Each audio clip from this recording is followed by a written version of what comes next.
outstanding and world-class vision and world-class this. I'm a real leadership geek, honestly. I've spent my whole career reading books and chatting to people. I just find the whole thing and the announcement, the way it's been announced, bizarre. If you could move away from a model where teachers are so intensely focused.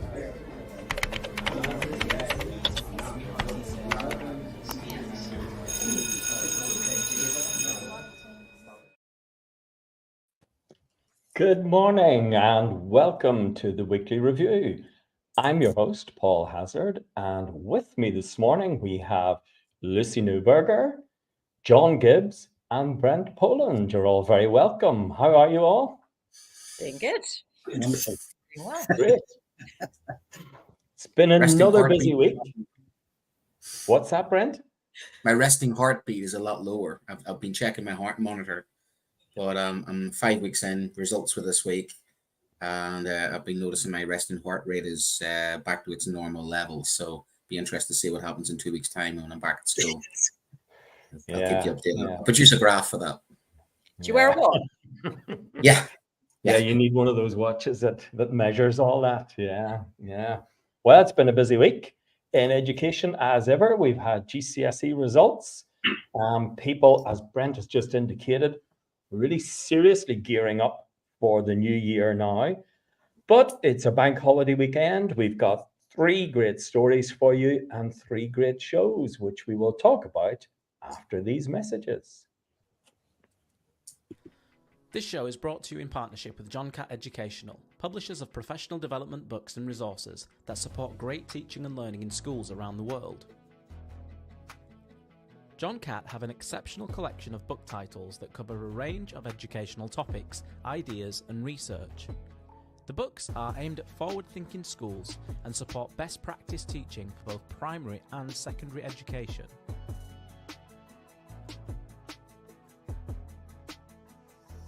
Level up your professional development today and visit johncattbookshop.com to explore the full range of titles.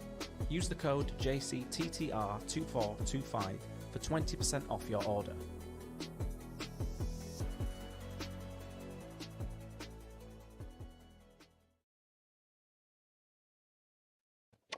So, a story that slipped into the news this week is that there is a proposed new primary science curriculum.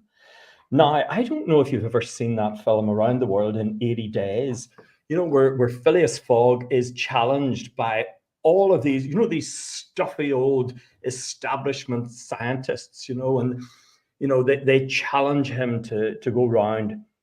The new curriculum is proposed, and I'll get into trouble for this because they probably aren't stuffy people anymore, by the Royal Society for Chemistry, the Institute of Physics, the Royal Society of Biology, and the Association for Science Education. And what they're saying is that primary science should be about sucking lollipops, sitting in the dark. I think it's fantastic. And before I just come to you, Lucy, I'm going to quote one of our local poets here. He's kind of a local boy, done good, Seamus Heaney, they call him. And he wrote a poem called Personal Helicon, and he says, "As a child, they could not keep me from wells, old pumps with buckets and windlasses." This must be a good news story that goes a long way to allowing children to be children. Isn't it, Lucy?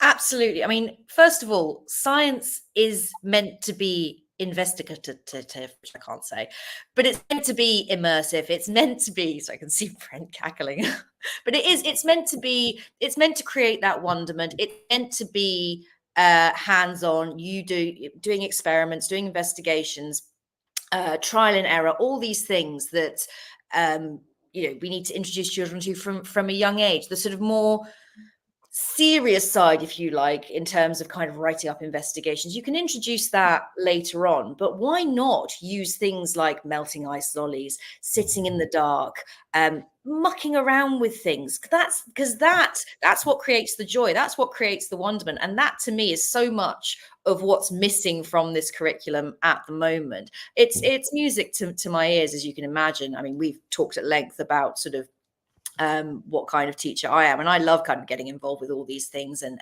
messing about, but also encouraging teachers to actually embrace the mess a little bit and embrace the fact that it's, science doesn't have to be perfect, particularly at primary level, and allowing children to sort of understand that it is a bit mucky and that you can get things wrong, and that, it might be a bit sticky and a bit messy. And I'm sure there are teachers that are sort of thinking, they're going, the prospect of kind of getting messy is absolutely horrendous. No, it isn't. This is great. I think fantastic. I'm absolutely here for this. I saw everybody nodding there, and I think we're all sold on it. I wish I were back at primary school. It'd just be great, And you talk about playing with trucks on different surfaces and learning about fantastic.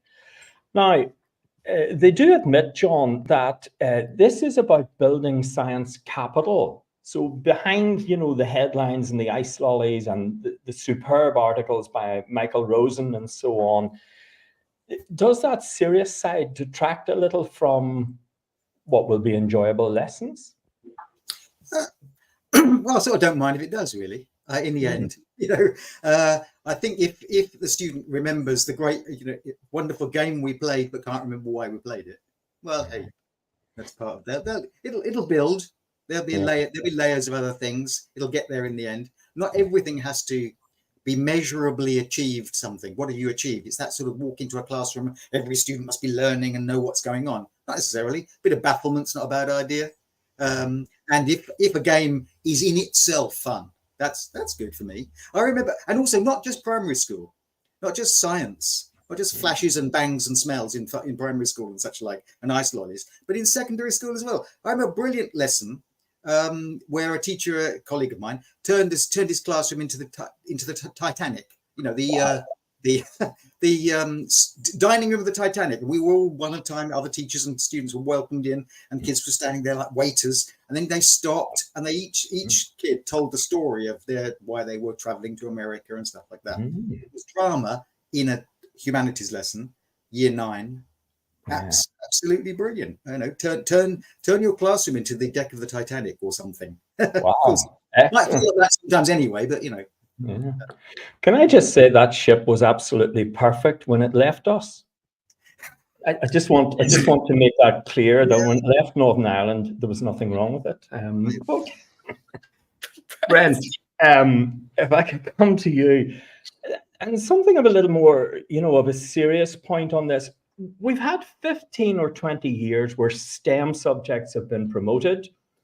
We've had A-level and GCSE results. And we know that arts and humanities and creative subjects are in decline.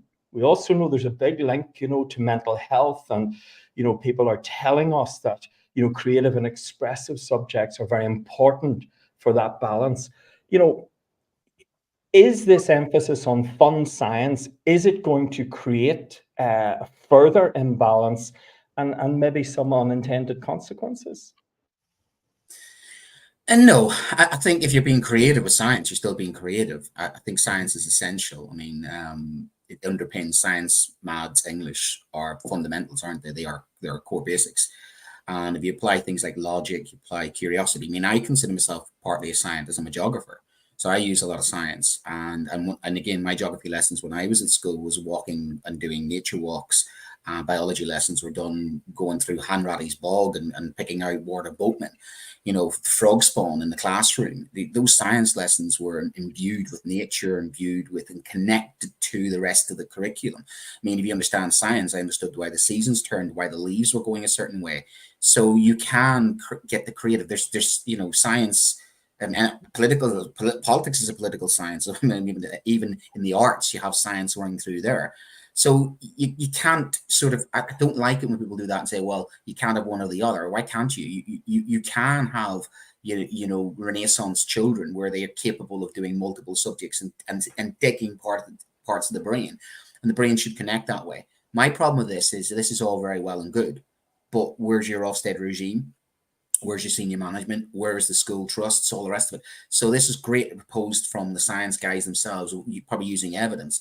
But when it comes down to it, how are you still going to be judged? You're doing something wacky and crazy, and some senior manager comes in and says, this is the lesson we prescribe at this trust. we should not let any other nonsense here. You don't have that academic freedom to be the creative teacher you see on those recruitment adverts on television, because should you step out of line in some organizations, some trusts and some schools, then your creative curriculum just wouldn't fly, would it? So you need a culture shift with this. No point just saying, let's have a nice, new, fantastic curriculum. People have to have the sort of courage to be able to apply it, but also the support and the backup that should they experiment and should they have a bit of fun, that they're not judged, they're not undermined, and that they are given the support of a creative teacher. And that's what this comes down to as well. Because what you'd have here is the cognitive dissonance of saying, why can't teachers do fun things? You do fun things, you lose your job.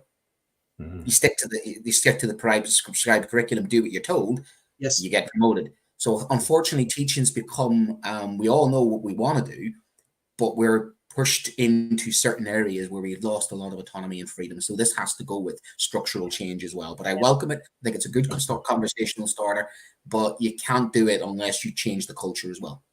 Yeah, we're too busy towing the party line, unfortunately. yes, absolutely. Yeah. Anyway, on to our second story this week, and it's a different aspect of teaching. Our second story is about discipline and disruption in classes. Too many of us have reached our critical mass of disruption. Now, look, we do all know that for effective teaching and learning to happen, there has to be discipline. Now, what that looks like in one class is very different. So discipline in a languages class is very different from PE, which is very different from music, which is maybe different from maths and so on. But Peter Caspel, who's a teacher, makes the argument that teachers' confidence dips, our lessons falter, and we get a lot closer to burnout when we reach what he describes as our critical mass. And he kind of says behavior might be getting worse. Is behavior getting worse, John? Oh, that's a big question, isn't it? I mean, because we tend to think that through time. So there are periods of time when young people today, behavior is getting worse. There's a lot of anecdotal evidence, but there's also actual evidence. There's a lot of, there are more exclusions, there are more suspensions, there's a decline in, there's certainly a crisis of attendance. So things are happening. And enough teachers are saying this sort of thing that you have to take it very seriously. And this kind of, I love the way this article describes the kind of arc of experience a lot of teachers have. You know, you start as a young teacher, and it's really tough. You know, you don't have the authority, you haven't learned all the little tricks, the kids are just playing you like a, you know, completely, you're the plaything of these class. And then over time goes by, you move them around, you learn the seating plans, you greet them at the door, all the tricks that seem to have eyes in the back of your head. How does he know I'm doing this? And so on.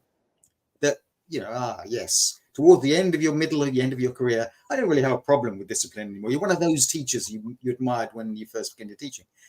But you did know that, yeah, you can handle 1 or 2 disruptive kids. Can you handle 4 or 5? And if you've got 4 or 5 in a class, well, then there's a tipping point where the most experienced techniques don't work. And then you say, well, where are we with that?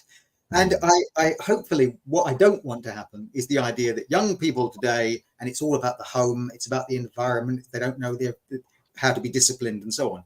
Something significant is happening when we start to see poor discipline in schools. And if it continues, and if more and more teachers say that discipline is a horrible experience having poor discipline, if poor discipline in schools continues, then we have to take seriously what's happening in our education system: examinations, stress, structure of education, expectations, and alternative provision. And not simply think, well, if the kids came from decent homes, and don't other them into being the problem. Kids with a problem in class and poorly behaved. When I went, so one last thought, when I was glad a kid was sent out of class, God, I'm glad he's gone. I realized that me and him were part of the same thing. We're both flies caught in the same web. It was a problem. I was as much trapped as he was. Yeah, that's a good point. And you know, the writer of this story, Brent, Peter Caspel, who is a teacher, you know, he makes the case for answers to better behavior lying in different areas. So he talks, and I know it's a huge subject and it's a shortish article, but he goes very quickly to pupil referral units, senior leadership, the school culture, CPD, parents. Where does the responsibility for behaviour, whereabouts in my classroom, where does it lie? Look, the thing is, we can all say that every generation has its kind of behavioral issues, and I think it's always constantly evolving behavior, and obviously our countermeasures. It's like a Cold War, isn't it? You know, they come up with a way of behaving, we come up with a way of countering their behavior. It's just the mental chess of being a teacher to a child. So be it the nature of our job, and that's what we have to constantly do. Have to constantly evaluate, evolve, and change our behavior practices. But there is a couple of patterns that are concerning, and this is global. Social media, you're talking about behavior, children presenting in ways that they've never presented before. The TikTok phenomenon, the way they can share bad behavior almost instantaneously across global networks. So we are having to work very quickly with behaviors we've never dealt before. We saw that during COVID. And I have had to sort of second guess myself sometimes and think, and behavior management is something that I was very strong on, but then I was being questioned. You know, am I raising my voice too much? And I'm quite a loud guy, and I've had children say, "Are you shouting at me, sir?" And I'm going, "No, this is not shouting. This is me raising my voice. Would you like me to shout?" I actually had a situation where I took a group of children outside and says, "You stand over here, and I'm going to shout at you from a distance. This is a shout. This is me raising my voice." And it's getting to the stage now where I'm being chipped away, undermined, and almost discipline's a dirty word. How dare I discipline these children? How dare I make them feel guilty? How dare I make them feel bad about themselves? Damn skippy, I'm going to make them feel bad about themselves because they've got to learn. Life has to have some rules and boundaries. I mean, it does feel like we're living in Lord of the Flies territory now in schools, because how dare you stand up for yourself as a teacher? How dare you hold the line? How dare you instill discipline?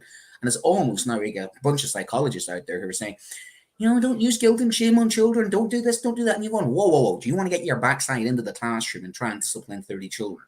Oh, no, you don't discipline them. We're going to sit there and have a restorative conversation. I'll try and do a restorative conversation with 417 students, shall I?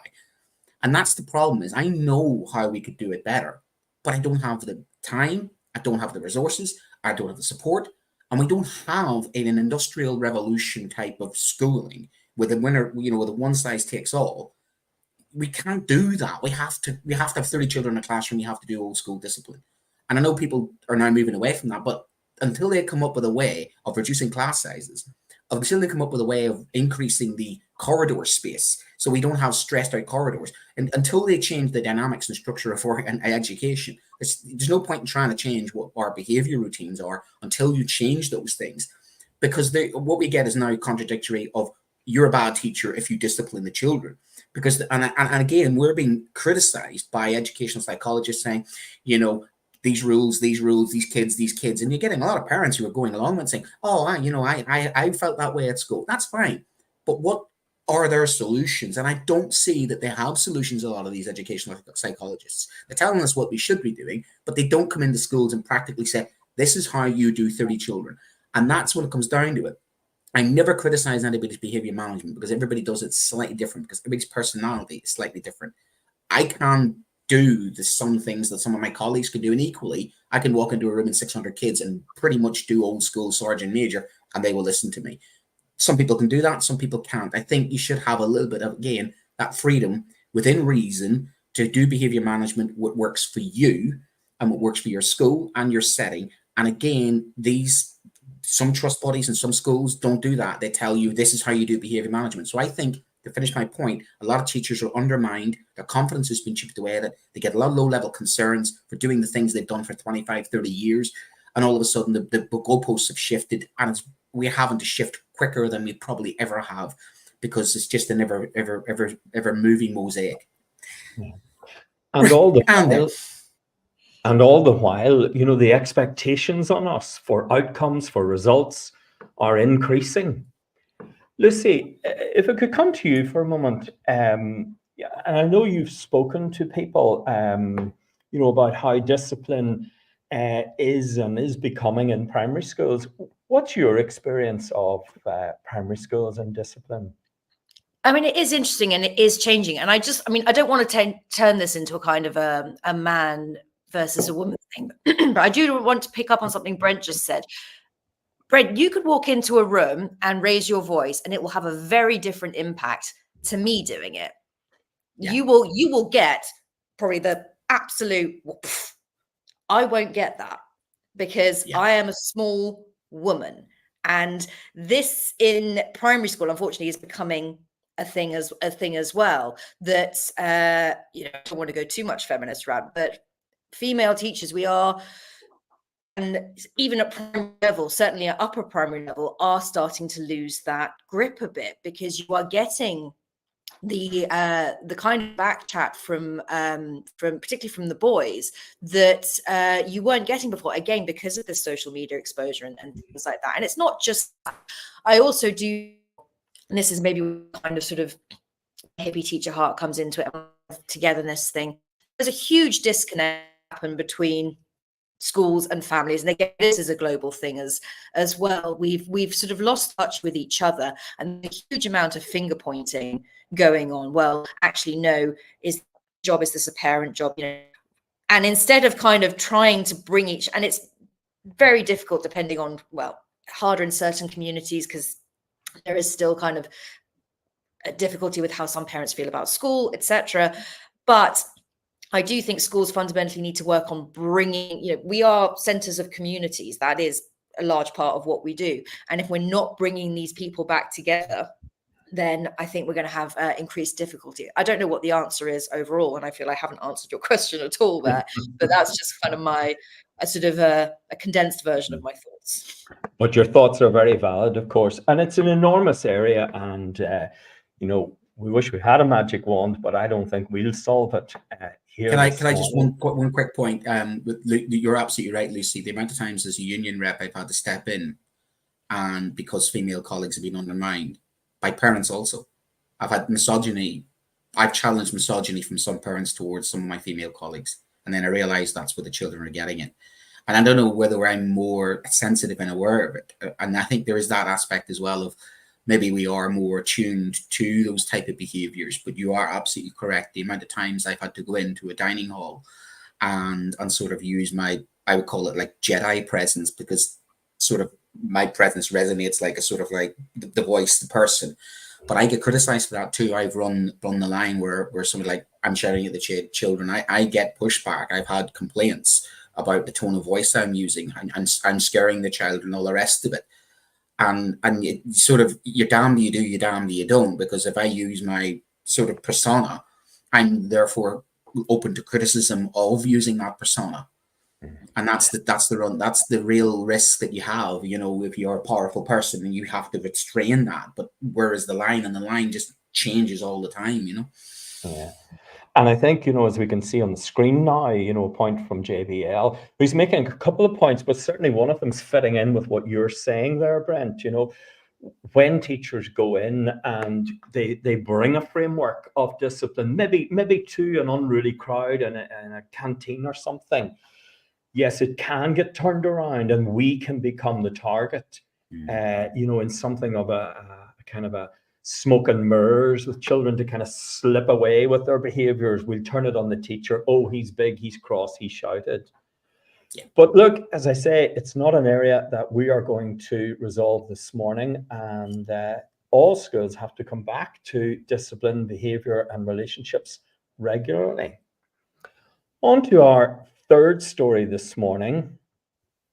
And this is a story that suggests 5 ways schools should approach critical thinking.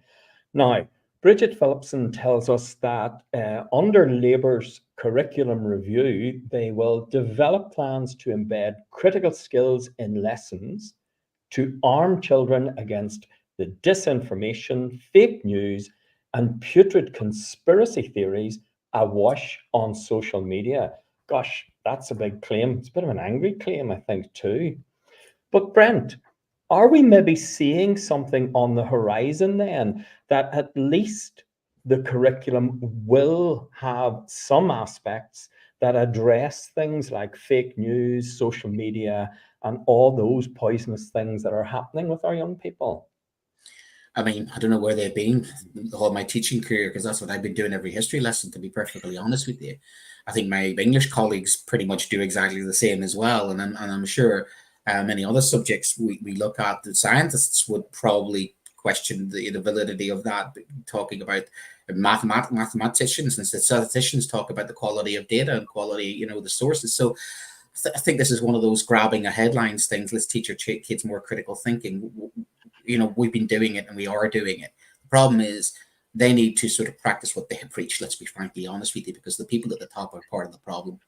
So when our politicians and our churches and our banks and all those institutions that have failed us in the last generation get their act together and stop doing all the stuff that they're doing, when the leadership of the country tells us 14 times they're having parties when they're having parties, when one of the most powerful men in the world pretty much can say what he wants, when we have a whole platform of social media out there, which basically now is hyperbolized, we are, what are we, fingers in the dike. So it's great. It really rankers on me when they go, here's a problem in society. What are they teaching them in schools?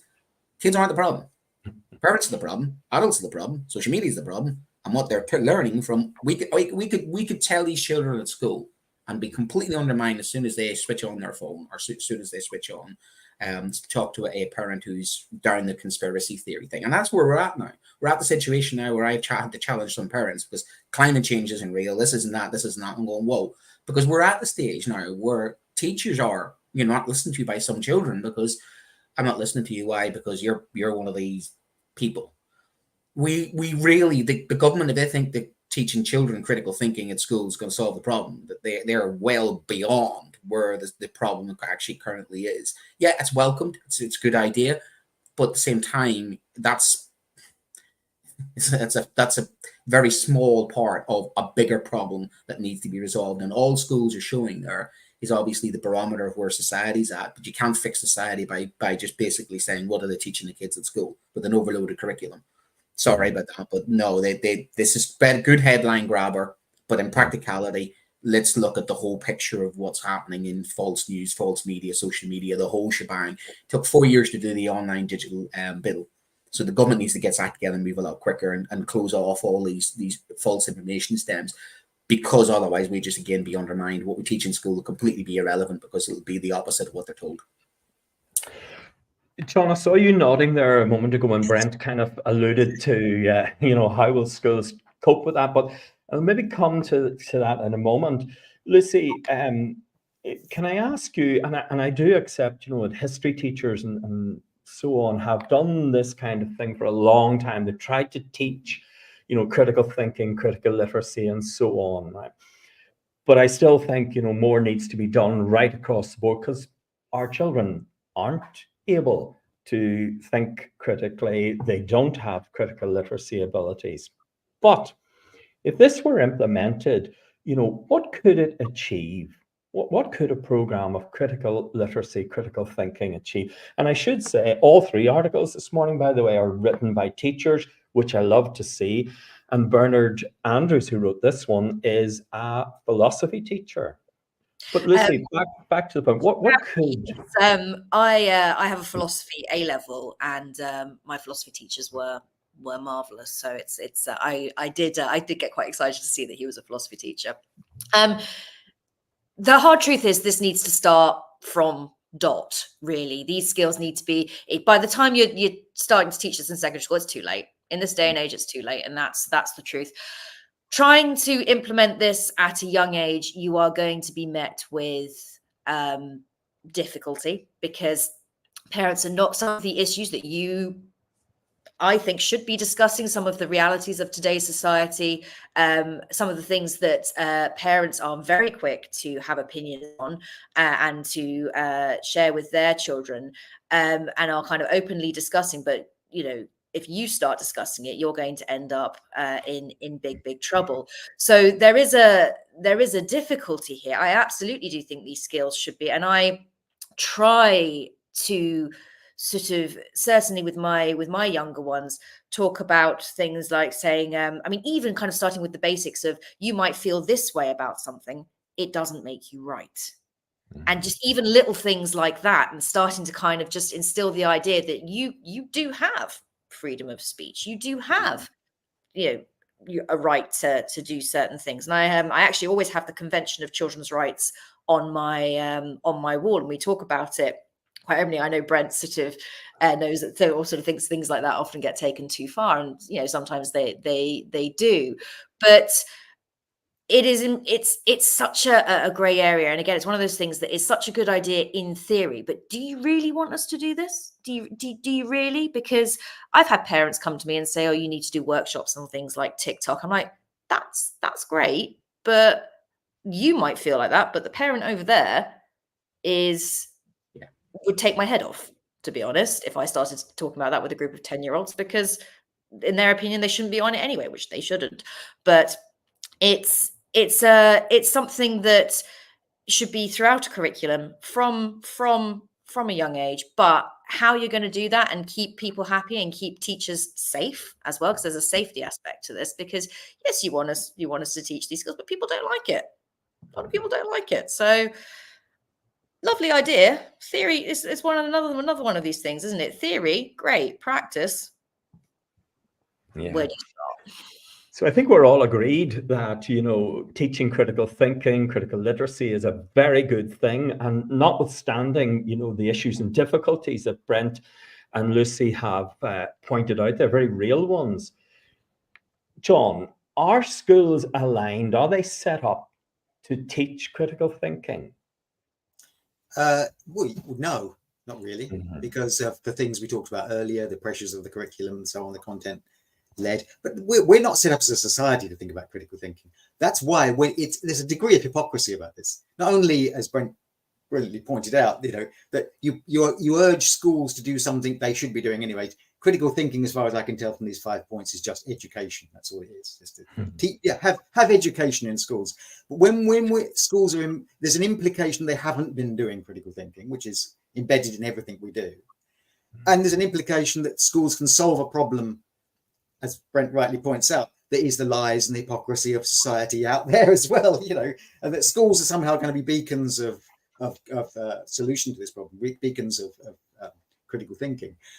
And as Lucy points out, the first critical thinker maybe to be put to death was Socrates, in his book Bound for, critical thinking is not always welcomed if you actually genuinely did it in schools. Because if you do critical thinking genuinely in schools, and they're not places that are susceptible to critical thinking, because everything else, from the teacher being told how to teach the lessons, from the content that you have to deliver, from the formulaic way that schools are moving, and out there in society, if you had to write a history book of our age, you'd give it the title of the age of conformity. Everything about our societies, there are all sorts of things we don't ask questions about. We don't ask questions about the economic structure in our society. We don't ask questions about class biases and so forth. We don't ask questions. All sorts of things are just taken as ordinary and everyday and unchangeable distribution of wealth, and so you can't talk about these things. So we are a deeply uncritical society, and so it's highly hypocritical of us to urge schools to somehow teach critical thinking, and it's a way of sticking plastering over it. If the schools are teaching critical thinking, then that's okay. We have somehow solved that problem, and we must be critically thinking about critical thinking as well, because critical thinking can be relativistic. So in the end, you say, well, there are no things must stay the way they are, because there are always two sides to every argument, which neutralizes any actual inquiry. So no, schools are terrible places for critical thinking, apart from they're doing it all the time anyway. So I call it silence and compliance. Yes, yeah, absolutely. Yeah. Goodness, thank you very much. 3 super stories this morning. Every one of them has sparked off tangents of thought and debate for us. But our show this morning is brought to you by John Catt, educational publishers of professional development books and resources that support great teaching and learning in schools around the world. Level up your professional development today. Visit johncattbookshop.com to explore the full range of titles. And if you use the code JCTTR2425, they'll give you 20% off your order. Oh, I was on a different screen reading that. Oh, dear. Anyway, so to our shows of the week, and I think we need to be fairly sharp on this. I'll go first. I listened to Darren Lester's show, Decoding Leadership, yesterday morning. Darren's shows are great. They always take you on these long, kind of wonderful, humorous stories, kind of with interesting perspectives and so on. Decoding Leadership was really interesting because a couple of weeks ago, we listened to, and I think we reviewed, Amanda Kinsley Smith's show, which is very much about deliberately staying in the classroom as a teacher. So very good to contrast those two programs. Very entertaining. Darren had to manage a spider at one stage in his studio, and that gives a lot of drama. And you know, I like a lot of drama in a show. But as ever, the spider just came down to see what's in Darren's kind of web of wisdom. First class show. If you're embarking on leadership, management, doing masters or whatever, you'll get a lot from it. Lucy, what about you? What have you listened to this week? It was Tom Rogers' this week, which was all about his solo for once, which is always a choice, always a difficult thing to do. But it was actually hear some of Tom's own experiences about starting new schools, about his career and his journey, and the advice that he has picked up along the way himself, but also advice from other teachers. So, I mean, things that we know, but things that often bear reiterating. Like, you know, making sure that you're taking time during the day, things like that, making sure that, you know, you're seeking colleague support and help. And as much as it's things that we know, I do think it's important to just kind of, as we ease into September, I think it's important to remind ourselves of these things, even those of us who are sort of longer in the game, because we forget. So it's well worth a listen to, particularly as we head into the start of the new academic year. I agree. Yeah, lots of those little practical things are well worth remembering because we're so focused on other things. We forget to look after ourselves sometimes. John, has anything caught your ear or your eye this week? Absolutely. Yes, it was yourself, Paul, and Brent, and the GCSE exam special. And if anyone's listening to this and they're a parent, or people have taken exams, or you've just taken exams, or you're a teacher and you haven't listened to this, then stop, put your breakfast down, turn off the lawnmower, get the earplugs in, listen to this, because you need to have you need to listen to this discussion. We need as a society to have a serious think about exams and what they do and what they're for. And every year they come around and we know, oh, yes, brilliant. If they go up, schools are marvelous, but kids are somehow, but standards are falling. If they go down, then kids are all thick and the teachers are failing. We're as a society deeply confused about the poisonous effect of exams. And the guest on it, Sammy Wright, who you can listen to his book being serialized on radio for, is saying a lot of very important things. So don't miss this show. Listen to it now. It's great, very enjoyable as well to do. Yeah, great. Brent, what about you? Anything caught your ear or eye this week? Oh, Lucy has caught my ear and eye this week because she's caught up on an idea that I've thought a couple of times: sabbaticals. So looking with Seb Ventura and looking at the idea of why aren't they more of a thing? That would help with recruitment, retention. That would help stop burnout. So really good discussion about should they offer more sabbaticals? Should there be more opportunity for teacher sabbaticals? And that will help with the longevity of career. So looking at the idea of sabbaticals, really, really good because, someone who's length of the time I'm in teaching have thought sometimes about stepping down from some roles or taking less days. But actually, sabbatical sometimes is what people need, isn't it? Just to recharge the batteries. So it's really worth a good listen to, and maybe the policymakers should probably listen to that too as well. Maybe a lot of policymakers should be listening to all our shows. Let's be honest with you. I might learn a few things. I think you're right. Yeah. So maybe we could become policymakers. Maybe I should have a sabbatical to become a policymaker. Try that, But yeah, Lucy's show this week on. You heard it here first, people. Yes, indeed. But that's all they're going to hear today because we're right out of time. Thank you very much to our sponsors, John Catt, and many thanks to this week's panel, John Gibbs, Lucy Newberger, Brent Poland, and of course, not forgetting the background team. Enjoy your long weekend, and we'll see you next week. Bye. Outstanding and world-class vision and world-class this. I'm a real leadership geek, honestly. I've spent my whole career reading books and chatting to people. I just find the whole thing and the announcement, the way it's been announced, bizarre. If you could move away from a model where teachers are so intensely focused